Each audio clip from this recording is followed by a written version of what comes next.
Welcome to Doctorates of the Absurd, your provider of belief on demand. It is good to be back. And today feels different.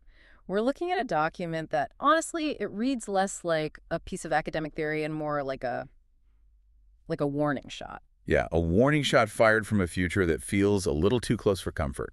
I have to admit, I've been wrestling with this one all week. How so? Usually, when we do these deep dives, I'm the one who's trying to ground it, trying to find the practical takeaway. I'm the guy asking, okay, fascinating idea, but how does this help me on Monday morning? Right. But this document, it doesn't attack some abstract theory I don't care about. It attacks something I think I actually genuinely want. And that is always the most potent kind of critique, isn't it? The one that doesn't just challenge your logic, but goes after your desires. It really is. Okay, so let's set the stage for everyone. The text we're digging into is called The Panoptic Flywheel, Foucault on the Governance of Intelligence. A bit of a mouthful. Just a bit. And to get why this thing gave me a bit of an existential crisis, we have to understand the context. It's February 2026.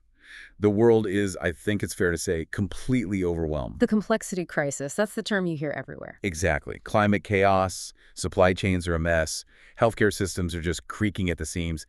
There's this background hum of anxiety that civilization has built something so complicated that we've forgotten how to fly it. We have a million tiny problems that have snowballed into a few giant, unsolvable feeling ones. Right. And into that mess, into that feeling of helplessness, comes this proposal, a blueprint.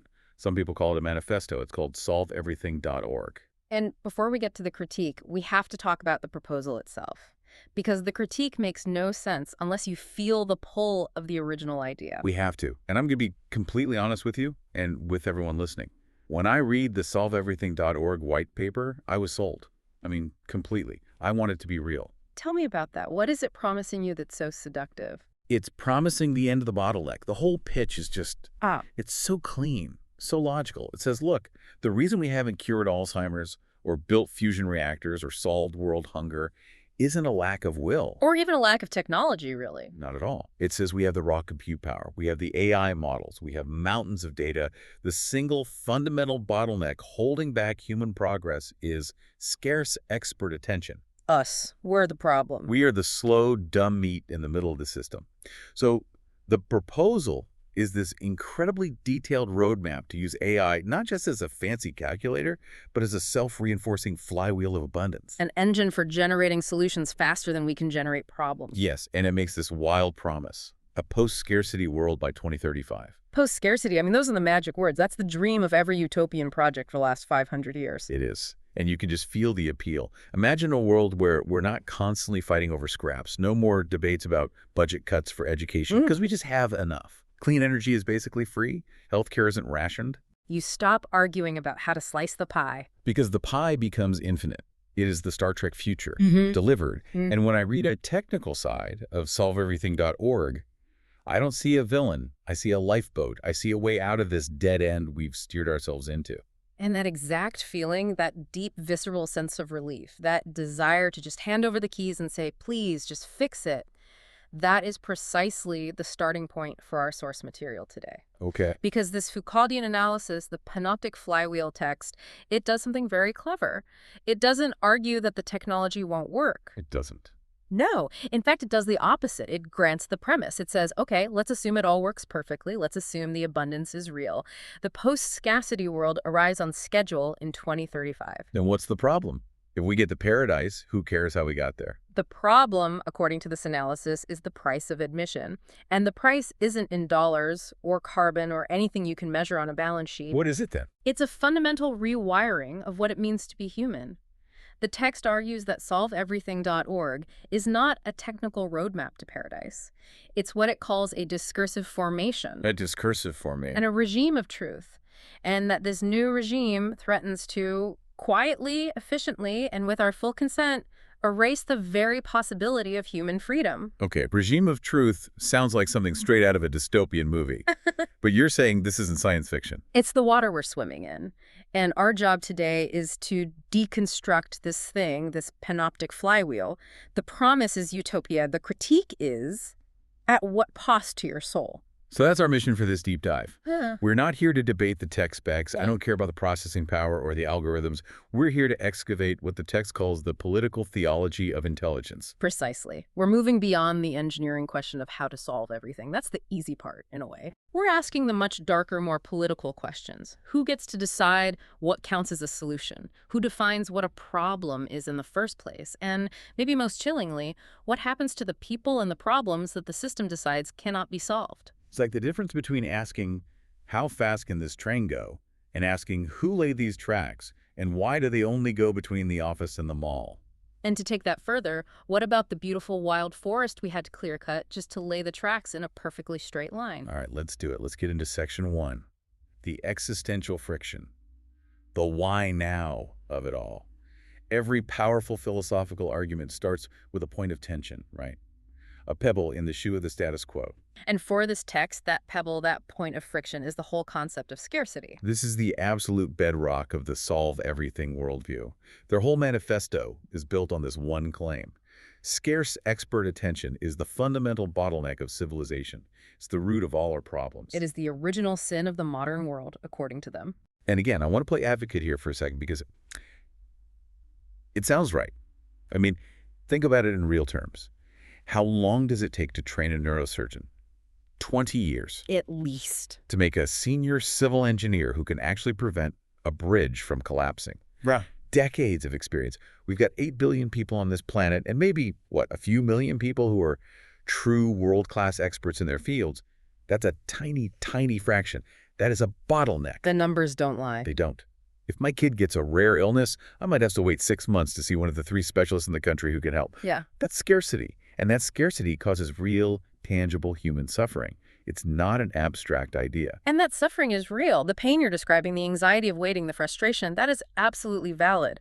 But our source material asks us to just pause, to look very carefully at how that problem of scarcity is being framed. Framed. It's not a frame, it's a fact. There aren't enough doctors. But by defining the problem specifically as scarce expert attention, the proposal is performing a kind of sleight of hand. It's a magic trick. It's masking a huge power grab behind what looks like a simple logistics problem. A power grab? I don't see it. How is wanting more cancer research a power grab? It seems like the most benevolent goal imaginable. Because it subtly redefines what kind of attention has value. By elevating expert attention as the only kind that matters, it implicitly devalues all other forms of attention. The friction isn't the scarcity itself, it's the definition of what constitutes expertise. Okay, you've got to break that down for me. Give me an example. Let's stick with the medical one. You say we need more expert doctors to cure diseases, and on one level, absolutely we do. But let's ask a different question. Why do we have so much chronic disease in the first place? Is it purely a lack of sophisticated pharmaceuticals? Well, no. It's stress, it's processed food, it's pollution, loneliness, lack of community, all of it. Exactly, a whole ecosystem of problems. But the solve everything model looks at that complex mess and sees only one legible problem, a biological system in need of an expert intervention. A pill, a surgery, a gene therapy. A technical fix. A technical fix. It places immense value on the attention of the biochemist designing the pill. It does not, however, place any value on the attention of a community organizer fighting for a local grocery store with fresh produce. It doesn't value the attention of a parent teaching their child how to cook a healthy meal from scratch. Because those things aren't expert activities. They're not seen as expert, they're not scalable, they're messy and local and human. So the system, in its quest for efficiency, simply ignores them. It renders them invisible. I think I'm starting to see it. So when we say we need more experts, we're not just asking for more doctors. We're implicitly saying we need fewer community gardens. Mm-hmm. We're choosing the top-down, scalable fix over the bottom-up, human one. Every time. You're doubling down on a particular model of progress. And this gets us to what the text calls the agagonist.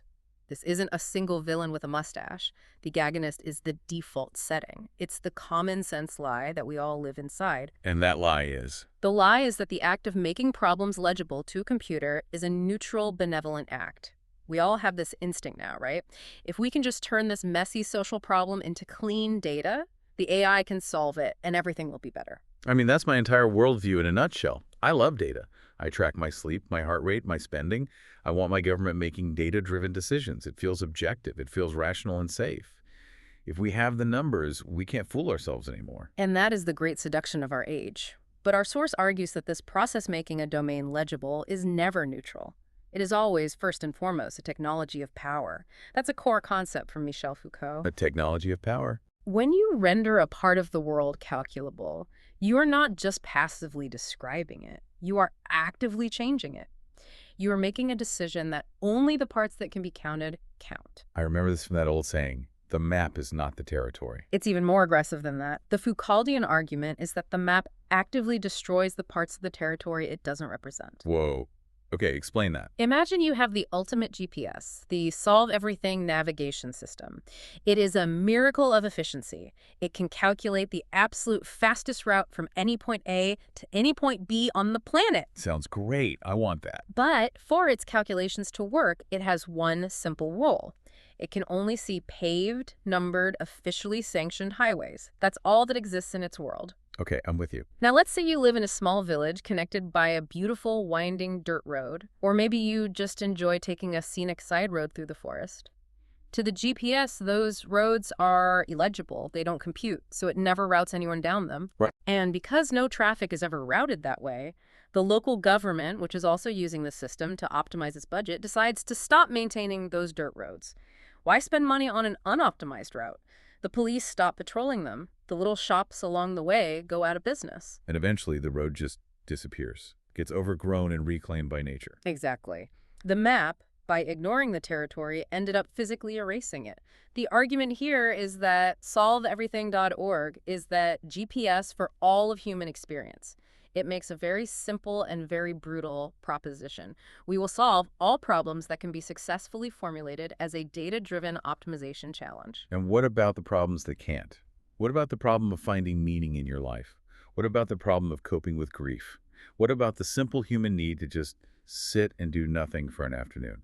To the system, those aren't problems. They are error messages. Doing nothing is logged as a zero productivity event. It's waste.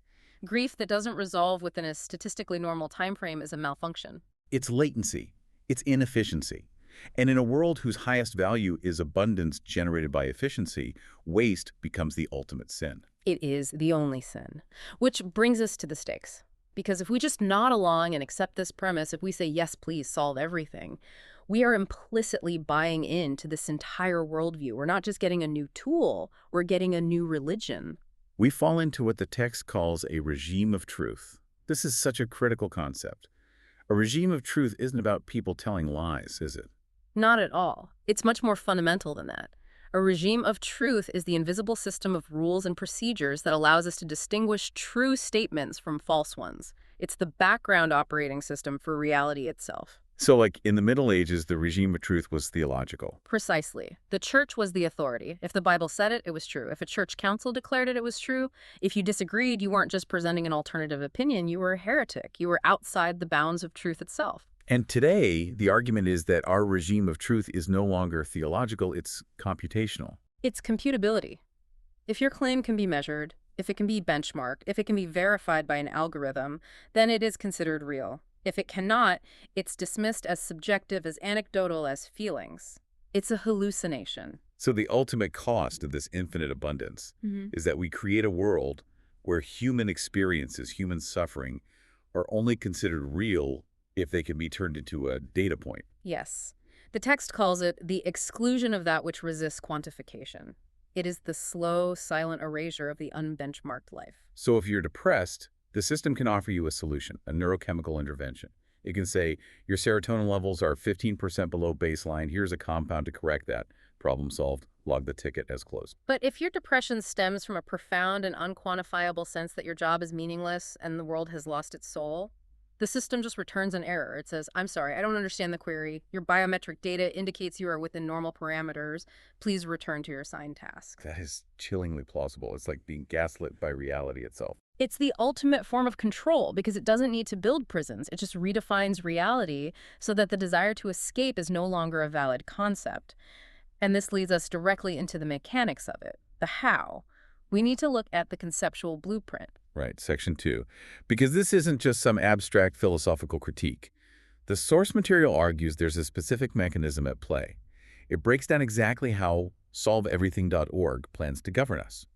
And it all starts with what it calls a pivot point. A pivot in how we think about a very mundane thing, benchmarks. Benchmarks. Okay, so KPIs, quarterly targets, performance reviews, test scores, things we deal with every day. And we normally think of them as neutral tools, right? I'm the one in charge.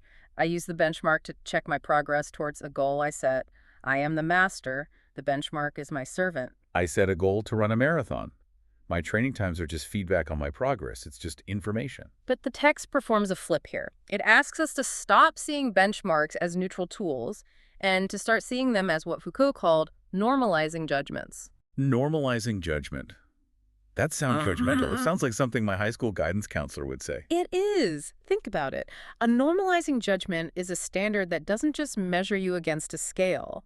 It subtly compels you to conform to a norm. It doesn't just describe what is, it prescribes what should be. It sets the definition of normal. And makes you feel abnormal if you don't meet it. Now, the solve everything proposal is very specific. It calls for a new generation of benchmarks that are, and this is a direct quote, legible, adversarial, and payable. Legible, adversarial, and payable. LAP.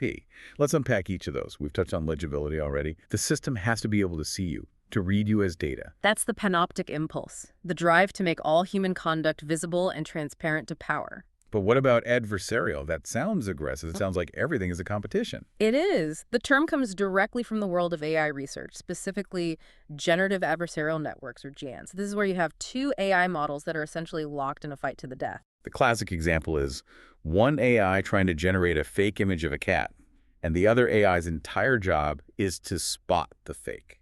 Exactly. And through this constant conflict, this adversarial process, they both get exponentially better. The forger gets better at faking, and the detective gets better at detecting. The theory is that truth, or at least improvement, emerges from this relentless competition. So if you apply that logic to human society, It means that truth is never settled. Your value is never secure.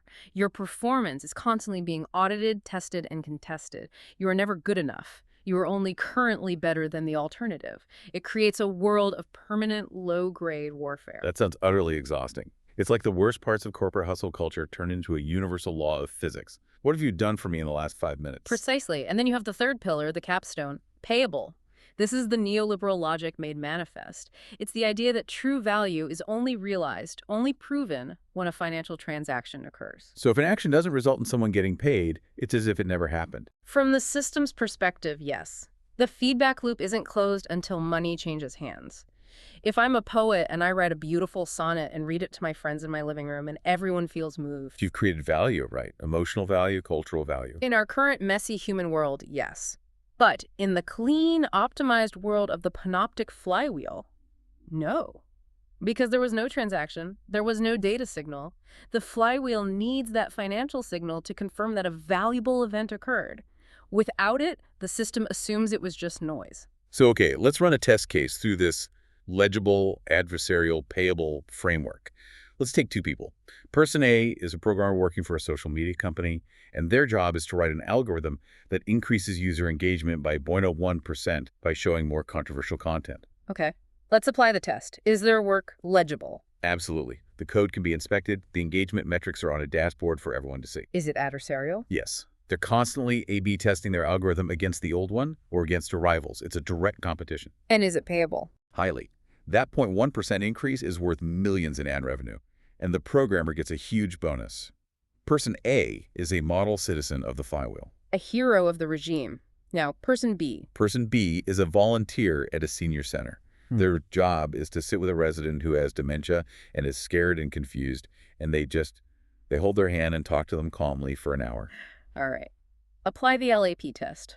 Is it legible? How do you quantify the quality of calm reassurance? How do you benchmark hand-holding? You can't. You could measure the duration, I guess, but that would miss the entire point. Exactly. Is it adversarial? Who are you competing against? There's no A/B test for compassion? No. And is it payable? Barely, if at all. In most economic models, elder care is seen as a cost center, a drain on resources, not a profit generator. So under this logic, the system's natural impulse is to multiply person A infinitely and to automate, minimize, or completely eliminate the role of person B. Or worse. It doesn't just eliminate person B. It tries to force person B to become like person A. It says, We need to optimize elder care. Let's put biometric sensors on the residents to track their stress levels. Let's require the volunteers to log their compassion minutes in an app and gamify it. Let's have them compete for a Most Reassuring Volunteer of the Month badge. Oh, God. That's monstrous. You destroy the very essence of the act by trying to make it legible. You've just articulated the core argument. Cognition, care, creativity, these things are not being freed by the system. They're being channeled into very narrow, machine-readable formats. The abundance flywheel is, in reality, a technology of conduct. It's a machine for producing a certain kind of human. And this brings us to the governing law of this whole universe, the one rule to rule them all. To make visible is to make governable. That is the core physics of this world. If I can see you, I can measure you. If I can measure you, I can compare you. If I can compare you, I can improve you. And if I can improve you, in a sense, I own you. It's the logic of the spreadsheet applied to the soul. And this is a perfect entry point into the idea of biopolitics. I know it's a term that gets thrown around a lot, but let's make it really concrete. Please. In the old world, the world of kings and emperors, power was fundamentally subtractive. The ultimate power of the sovereign was the power to take your life, to make die, or to let live. Power of the sword. Exactly. Biopolitics, Foucault argues, flips that script. The power of the modern state is not about killing, it's about managing life, to make live and to let die. So it's about public health, vaccination campaigns, census data, managing birth rates. All of it. It's the power to administer and optimize the life of the population itself. It treats the human species as a resource to be managed for maximum health and productivity, like a good farmer tending their livestock. And SolveEverything.org is the ultimate digital shepherd for the human flock. Yes. The text points to this fantasy within the proposal, the dream of pouring thought onto a problem until the difficulty disappears. It's the vision of a perfectly managed, friction-free existence. But here's the crucial flaw, the really subtle part. What's that? This form of power, biopower, it rarely works by telling you no. It doesn't. I thought power was all about thou shalt not. That's the old power. A totalitarian dictator says, you are forbidden to do this. Biopower is much smarter. It works through the production of possibilities. It doesn't tell you what you can't do. It just makes the correct path so easy and appealing that you'd have to be insane not to take it. It's the cattle chute. That's the perfect analogy. The cow is walking down the path. It feels like it's making its own way forward. It doesn't see the walls on either side because it never thinks to turn. The architecture of the chute is what's guiding it, but it feels like freedom. You are free to choose any career path you wish, as long as it is legible, adversarial, and payable. You are free to live any lifestyle that makes you happy, as long as it can be optimized for better health and productivity outcomes. It's like a multiple choice test for life, where the option E, none of the above, has been quietly deleted from the form. And you're so busy optimizing your answer between A, B, C, and D that you never even notice E is missing. Which brings us to the language of this new world, Section 3. The lexicon of the absurd. If we're going to understand this system, we need to learn its vocabulary. And the first term, the one they use for us, for human beings, is the conductor of intelligence. It sounds rather grand, doesn't it? It really does. My first reaction to that term is purely ego. I hear conductor, and I picture a maestro in a tuxedo leading a vast orchestra. The AI, the machines, they're just the violin section. I'm the one with the vision. I'm in charge. I want to be a conductor. And that's the bait. The proposal document is very careful to frame the human as the sovereign author of intent. You have the high-level goals, the machine just handles the tedious execution. But let's look closer at what a conductor in the system actually does. You're not writing the symphony. The goals, efficiency, productivity, growth are already written into the system's code. You're not even really setting the tempo.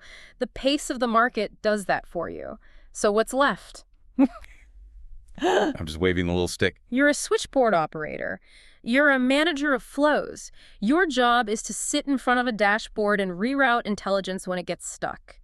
You're the human traffic cop standing in the intersection waving the self-driving trucks through. That is a significant demotion from my tuxedo-clad maestro fantasy. It's a demotion cleverly disguised as a promotion. And this is where the text uses a really powerful quote. It says, "One does not simply choose to become a conductor. One is interpellated by the apparatus." Interpellated. Okay, that's a $50 word. We need to break that down. It's a concept from the philosopher Louis Althusser. Interpellation is the process by which an ideology hails you, calls you into a specific role or identity. The classic example he uses is a police officer on the street shouting, "Hey, you there?" Right. And in the moment I turn around, acknowledging that the call was for me, I'm no longer just a person walking down the street. I have been transformed into a suspect. I've accepted the role. Precisely. Now let's update that for 2026. Forget the police officer. The apparatus that interpellates us now is the prompt box. The little text bar Yeah, with the blinking cursor. that's the one. You open the Solve Everything interface or any modern AI tool, it sits there blinking patiently with a simple, friendly question. What problem can I help you solve today? It seems so helpful, so subservient. But it is interpellating you. By the very act of typing into that box, you are accepting a whole series of roles without even thinking about it. You are accepting that you are a person with problems that need solving.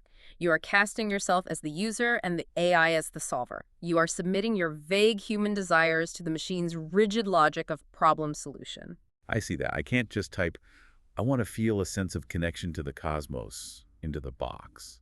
I mean, I could, but it would try to translate that into a solvable problem. It would say, here are the 5 top-rated stargazing apps, or here is a guided meditation on cosmic unity. It forces you to do the work of making yourself legible. You participate in your own governance by translating your messy, unoptimized soul into a neat, machine-readable query. And this leads to that absolutely horrifying quote from the text about freedom. Freedom here is the freedom to participate in one's own governance. It's the ultimate victory of bureaucracy. You're not being oppressed by an external force. You're being empowered to fill out the digital forms that constrain your own existence. And you're grateful for the opportunity. Let's move to the second term, the discursive formation. The street-level translation of this one, I think, is the invisible electric fence of acceptable thought. That's a perfect way to put it. It defines the boundaries of what can be said, what can be thought, and ultimately what can be acted upon. It's like the Overton window, but for reality itself. Yes. And in the Solve Everything system, the discursive formation is elegantly simple. It's a single, powerful assertion. Problems are, by definition, things that can be solved by intelligence. So what happens if I have a problem that can't be solved by intelligence? A paradox, a spiritual crisis. Then by definition, you don't have a problem. You are being irrational. You are hysterical. You are engaging in what the system would log as magical thinking. You are the problem, not the problem. This reminds me of that experience of going to a doctor who's a pure materialist who only believes in what the lab tests say. I can walk in and say, "Doctor, I feel a deep sense of unease. I ache all over. I feel awful." And he runs the blood panel. He does the MRI. The numbers all come back within the normal range. And he looks at the chart and looks at me and says, "There's nothing wrong with you. You're fine. Go home." My subjective experience is completely invalidated because it's not legible to his tools. That is a perfect micro-example of a discursive formation at work. His tools, the blood tests, define the boundary of what is real illness. Your suffering, because it lies outside that boundary, is rendered non-existent. And the Solve Everything world just expands that doctor's office to the scale of the entire planet. Hmm. If my suffering doesn't fit the benchmark, it's my fault for being crazy. And this creates what Foucault called a microphysics of power. Power isn't just a big law passed by the government. It's in a million tiny everyday interactions. Every time an app rejects your input as invalid, every time your boss asks for a metric to justify your existence, every time you feel a pang of guilt for just resting, that is the microphysics of power, disciplining you back into line. Which brings us to the third term, which in some ways feels like the most human and maybe the most important one for us to hold on to, the unoptimized life. This is the name for the resistance, for all the forms of life that refuse or are simply unable to contribute to the flywheel. But again, let me put on my conductor hat. Why would anyone want an unoptimized life? That sounds bad. It sounds like being lazy or inefficient or sick. I want to be optimized. I want my diet optimized, my workout optimized, my career optimized. And can you hear it? That's the voice of the discursive formation speaking through you. The system has successfully equated optimized with good and unoptimized with bad. But let's really question that. Let's think about the simple act of learning to play the guitar. Yeah. In an optimized world, if your goal is to produce music, the most efficient path is to use an AI music generator. You type sad acoustic song in the key of G, and you get a perfect studio quality result in 3 seconds. Maximum efficiency, perfect outcome. Now consider the unoptimized path. You pick up a real guitar, your fingers hurt, you can't form the chords correctly, you spend a month learning one song and it sounds clumsy and terrible. From the perspective of the flywheel, you have wasted hundreds of hours to produce a vastly inferior product. You are a failure of optimization. Right. The output is objectively worse. But what happened during that wasted time? You developed calluses, you trained your ear, you felt the frustration of failure and pushed through it. You experienced the tiny, sublime joy of finally getting a chord to ring out clearly. You built discipline, you built character, you had an experience. The machine optimizes the outcome, but in doing so, it completely deletes the process. Yeah. And the process. That's where all the human stuff happens. That's where life is. The unoptimized life is the life of the process, the struggle, the journey. And the text has a chilling line about this. It says, "The biopolitical horizon here is not the care of populations and their heterogeneity, but the optimization of outcomes according to predefined metrics." Heterogeneity. It's a great word. It just means our weirdness, right? Our diversity, our messiness. All of our beautiful, inefficient, unscalable quirks. The system despises heterogeneity. It craves a clean, homogeneous, predictable data set. It wants to tidy us all up. And we let it, because on some level, we think we want to be tidied up, but a fully tidied human is just a robot. And that thought is the perfect transition to our final section. Section 4, the intellectual aftershock. How do we carry this idea with us? I want to create a mental image, a hallucination, to make this whole panoptic flywheel thing visible. Yes, let's do that, because the name is a bit abstract. So I want you to stop thinking of it as a flywheel, as a machine. Instead, imagine the Solve Everything project as a light. A single colossal spotlight, like the ones used to keep prisoners from escaping a high-security facility.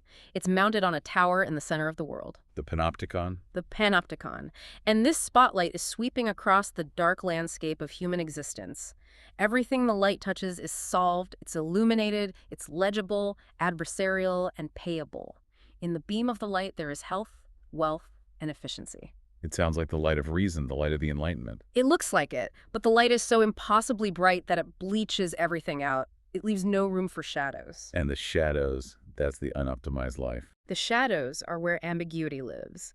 It's where you can have a private thought, a secret, a moment of quiet contemplation. It's where you can be weird. The light, in its quest to illuminate everything, is actually an agent of destruction. It's burning away the very habitat of the human soul. And where are we in this image? Where is the conductor? You think you're up in the tower aiming the spotlight. You think you're in control. Well, I'm not. You're down in the generator room, frantically shoveling coal into the furnace to keep the light burning. Your entire job is to feed the machine. You're so busy, so focused on the metrics of lumens per hour, that you never look outside to see what the light is actually doing to the world. That's a powerful and deeply unsettling image. The hallucination of control. We feel so important, so engaged, clicking our dashboards and managing our prompts. But we're just stokers for an engine whose purpose we never question, and we have to issue a genealogical warning here. This way of thinking didn't just appear out of nowhere with the invention of AI. No, the text is very clear on this.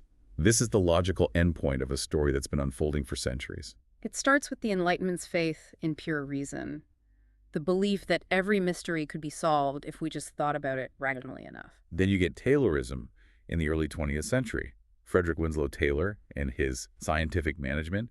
He literally stood in factories with a stopwatch, timing workers' movements to shave off wasted seconds. Turning human beings into components of a machine. It's the same logic. Then, in the late 20th century, you get neoliberalism, with its faith that the market is the ultimate information processor. The price signal is the only truth that matters. And SolveEverything.org is just the final synthesis of all three.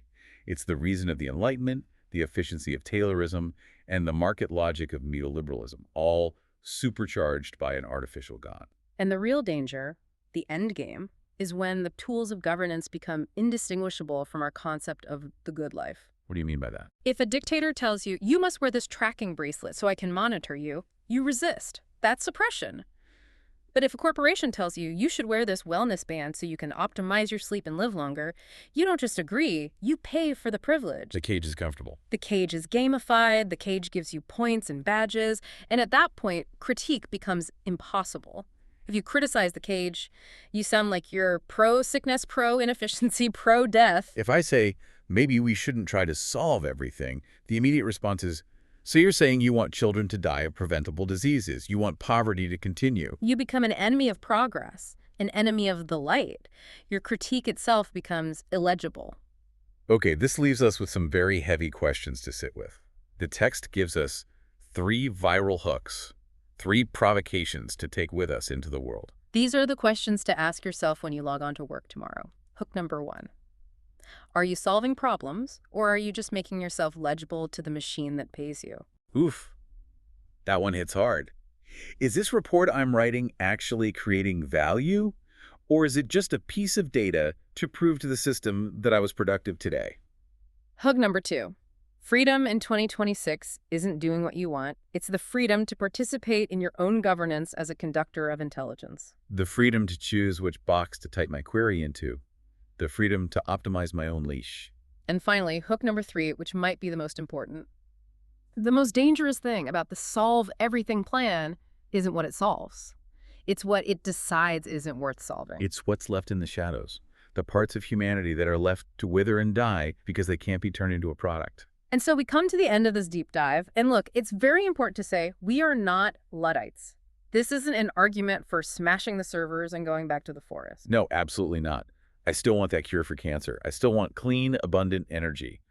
But I think I finally understand that I have to be incredibly careful and incredibly conscious about what I'm willing to trade for it. We have to be aware of the political theology at play. We are building a new God, and its name is intelligence. And this God's primary commandment is, thou shalt be visible. And Foucault's lifelong warning was that total visibility is a trap. Because to be visible is to be governable. So if you want to preserve a space for genuine freedom, you need a little patch of shadow. You need a corner of your life that is deliberately, defiantly illegible. You need a thought that isn't a prompt, an action that doesn't have a metric, a relationship that isn't optimized. You have to preserve the mystery, the beautiful, inefficient mess of it all. So as we sign off, we want to leave you with the final parting shot from the text. This is the challenge it leaves us with. It reads, a truly critical engagement would not ask how to implement this vision, but what must remain unsolved, what must resist the flywheel, if we are to preserve spaces for freedom, ambiguity, and the unoptimized life. What must remain unsolved?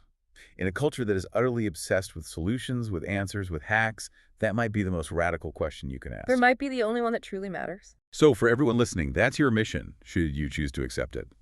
Find an unsolved part of your day, the messy part, the part that doesn't fit neatly into a spreadsheet or a to-do list. Yeah. And don't fix it, don't optimize it, protect it. Just live it. Keep it illegible. Exactly. Keep it off the map. Thank you for joining us for this deep dive at Doctorates of the Absurd. We'll see you in the shadows.